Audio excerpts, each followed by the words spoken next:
नमस्कार व्यूअर्स, आप देख रहे हैं सीएनबीसी आवाज पे टक्कर। और सीएनबीसी आवाज की टक्कर में आज फ्राइडे एडिशन में पब्लिक डिबेट का दिन है। और आज पब्लिक डिबेट हम करने जा रहे हैं बढ़ती हुई जनसंख्या पर। क्या बढ़ती आबादी पर बात करने का समय इस समय आ गया है?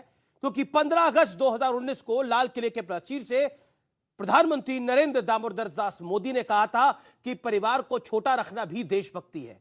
और यह बात पूरी तरह से जायज भी है। परिवार छोटा होगा तो आबादी कम होगी, अगर आबादी कम होगी तो लोगों के लिए संसाधन ज्यादा होंगे। लेकिन इसी बीच उत्तर प्रदेश के मुख्यमंत्री योगी आदित्यनाथ ने एक बयान दिया जिस पर सियासी भूचाल मच गया, बवाल मच गया। सीएम योगी ने कहा कि अगर एक वर्ग की जनसंख्या बढ़ेगी तो इससे अराजकता फैलेगी। इसके बाद समाजवादी पार्टी से लेकर ओवैसी तक सब मैदान में कूद पड़े। समाजवादी पार्टी के सांसद और बड़े नेता शफीकुर रहमान बर्क ने कहा कि औलाद पैदा करना का ताल्लुक तो इंसान से है ही नहीं, इसका ताल्लुक तो अल्लाह मियां से है, अल्लाह से है। ओवैसी कह रहे हैं कि मुसलमानों की जनसंख्या पर डर फैलाने की कोशिश हो रही है। इसी बीच संघ प्रमुख मोहन भागवत ने भी बड़ा बयान देते हुए कहा है कि सिर्फ खाना और जनसंख्या बढ़ाना यह काम तो जानवर भी कर लेते हैं, लेकिन बड़ा मुद्दा यह है क्या बेतहाशा बढ़ती हुई आबादी देश के हित में है। भारत में हर मिनट 30 बच्चों का जन्म होता है, जबकि चीन में यह संख्या सिर्फ 10 है। अनुमान यह है कि 2023 तक भारत चीन को भी पीछे छोड़ देगा, जो बड़ी समस्या बन जाएगी। सबसे ज्यादा आबादी वाला देश बन जाएगा भारतवर्ष। इसलिए आज देश के युवाओं के बीच में, देश की आवाम के बीच में, जनता जनार्दन के बीच में यह संवाद जरूरी हो गया है। आज इसी पर होगी अब तक की सबसे बड़ी पब्लिक डिबेट। आखिर बढ़ती आबादी में कौन अपना फायदा ढूंढ रहा है?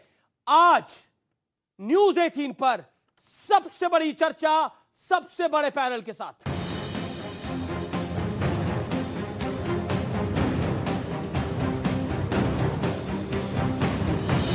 ये भीड़ डराने वाली है और अगर हम नहीं संभले तो 2023 तक भारत दुनिया का सबसे ज्यादा जनसंख्या वाला देश हो जाएगा।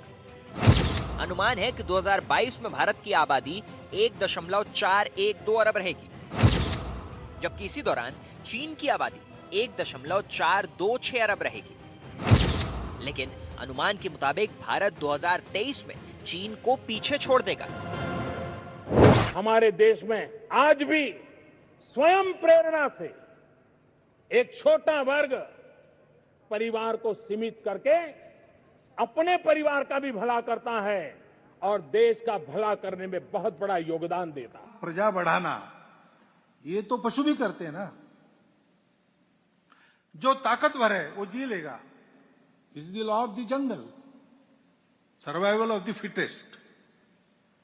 This is a truth applicable to animals, not to humans.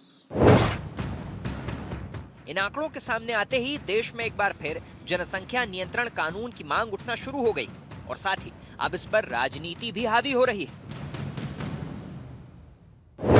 ऐसा नहीं कि किसी वर्ग की आबादी बढ़ने की स्पीड, उनका प्रतिशत ज्यादा हो और कुछ जो मूल निवासी हो उन लोगों की आबादी के स्थिरीकरण में हम लोग जागरूकता के माध्यम से, इन्फोर्समेंट के माध्यम से उसको नियंत्रित करके जनसंख्या संतुलन की स्थिति पैदा करें। योगी आदित्यनाथ ने मूल निवासियों का जिक्र किया तो वैसे तिलमिला गए। मैं उनसे पूछना चाह रहा हूं, मूल निवासी क्या भारत के मुसलमान नहीं है? क्या बकवास कर रहे हैं वो? क्यों डर पैदा कर रहे हैं मुसलमानों के पॉपुलेशन के बारे में? आप सीएम ने जनसंख्या विश्व दिवस पर एक चिंता जताई है कि बढ़ती जो आबादी है वो कहीं एक वर्ग की तरफ बढ़ती जा रही है और इस पर काफी चिंता जताई हो रही है। ये मुझे बात समझ में नहीं आई कि एक वर्ग की तरफ बढ़ती जा रही है। बढ़ती आबादी की समस्या तो हर जगह विश्व में है। अब जरा अखिलेश यादव की पार्टी के सांसद शफीकुर रहमान का बयान भी सुन लीजिए। जहाँ तक औलाद पैदा करने का ताल्लुक है, इसका ताल्लुक इंसान से यहाँ जाती तौर पर नहीं है, इसका भी अल्लाह से ताल्लुक है, अल्लाह ताला से। अल्लाह ताला जो बच्चा पैदा करता है उसके लिए उसका रिस्क साथ में भेजता है उसका। आखिर जनसंख्या नियंत्रण जैसे मुद्दे पर भी राजनीति क्यों होती है?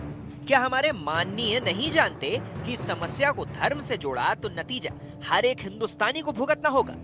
जनसंख्या विस्फोट का क्या है समाधान? आज इसी मुद्दे पर होगी सबसे सार्थक चर्चा। तो आज इस बड़ी चर्चा का विषय है आबादी ज्यादा और इसका किसे फायदा। मेरे साथ देश का युवा है अपनी बात रखने के लिए। मेरे साथ जुड़ रहे हैं शिवम त्यागी, जाने माने राजनीतिक विश्लेषक। मेरे साथ सूरजपाल सिंह अम्मू हैं, अध्यक्ष करनी सेना के। मेरे साथ राजकुमार भाटी हैं, प्रवक्ता समाजवादी पार्टी से। तालियां बजा के स्वागत करिए तमाम मेहमानों का। कलीमुल हाफिज हैं, अध्यक्ष AIM दिल्ली प्रदेश के। तस्लीम रहमानी है, अध्यक्ष MPCI के। तो जोरदार तालियों से अभिनंदन है तमाम मेहमानों का इस चर्चा के अंदर। आज की चर्चा की शुरुआत करता हूं मैं राजकुमार भाटी साहब आपसे। राजकुमार भाटी, क्या इंसान से औलाद का ताल्लुक नहीं है? क्या बच्चे पैदा करने का इंसान से ताल्लुक नहीं है, अल्लाह से ताल्लुक है? आपकी पार्टी के वरिष्ठ नेता सांसद इस बात को कह रहे हैं। क्या आपको लगता नहीं it is completely non scientific? मैं साइंटिफिक इस विषय पर कुछ तथ्यात्मक बातें रखना चाहूंगा और उम्मीद करूंगा कि थोड़ी देर मुझे बोलना देंगे। जी जी, आपके पास 1 मिनट का टाइम है। आपने सबसे पहला वाक्य बोला कि क्या जनसंख्या नियंत्रण पर बात करने का वक्त आ गया है। मैं कहना चाहूंगा कि जनसंख्या नियंत्रण पर बात करने का वक्त निकल चुका है। अब से 20 साल पहले, 30 साल पहले ये बहुत बड़ी समस्या थी। हमारी आबादी बड़ी तेजी से बढ़ रही थी, लेकिन आज वर्तमान इस समय में 2022 में हमारी जनसंख्या वृद्धि उस गति पे आ चुकी है कि जहां जनसंख्या स्थिर हो जाती है। देखिए, जनसंख्या बढ़ने का सबसे जो सटीक पैमाना है वो महिलाओं की प्रजनन दर है, क्योंकि बच्चे महिलाएं पैदा करती हैं। तो भारतवर्ष में जब 1951 की जनगणना हुई थी, भारतीय महिलाओं की प्रजनन दर थी 5.9 लगभग 6, यानी कि 10 महिलाएं 60 बच्चे पैदा करती थी। इसका मतलब ये है आज जो है वो 2 से नीचे आ चुकी है, 1.9 कुछ करके है, मतलब 2 मान लें।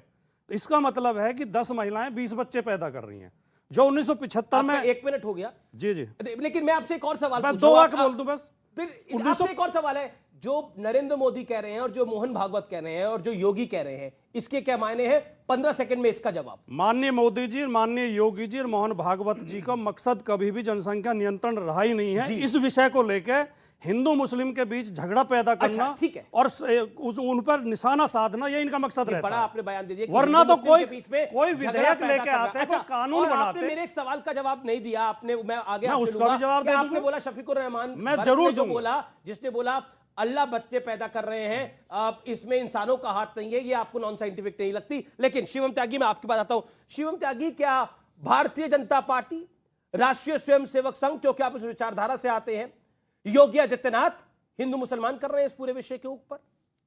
अमीश जी, अगर कोई चोर ही नहीं तो पुलिस से डर कैसा? अगर प्रजनन दर कम हो गई है और बच्चे आजकल ज्यादा पैदा हो ही नहीं रहे, तो वे भाटी जी कानून बनने से क्यों डर रहे हैं? मत बने ना, कानून बन जाएगा तो कोई दिक्कत नहीं है। जहां तक बात हिंदू मुसलमान की है, 2014 से लेकर आज तक मुझे कोई एक बयान बता दीजिए प्रधानमंत्री जी का, मुख्यमंत्री जी का, कि उन्होंने ये कहा हो कि भाई मुसलमानों की बढ़ रही है, खास तौर पर उनको परेशानी है या उनकी रुकनी चाहिए।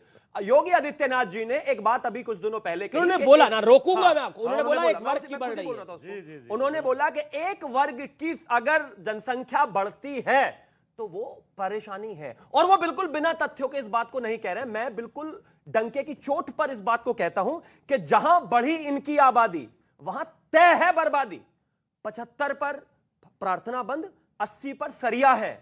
हम लोकतंत्र इसलिए है क्योंकि साथ में तिरंगा और केसरिया है। झारखंड में 75% हो गए तो इन्होंने प्रार्थना के लिए हाथ जोड़ने बंद कर दिए। 80 हो जाएगा तो सरिया भी हो जाएगा। 5 लाख कश्मीरी पंडितों को निकाल दिया बाहर, क्योंकि पॉपुलर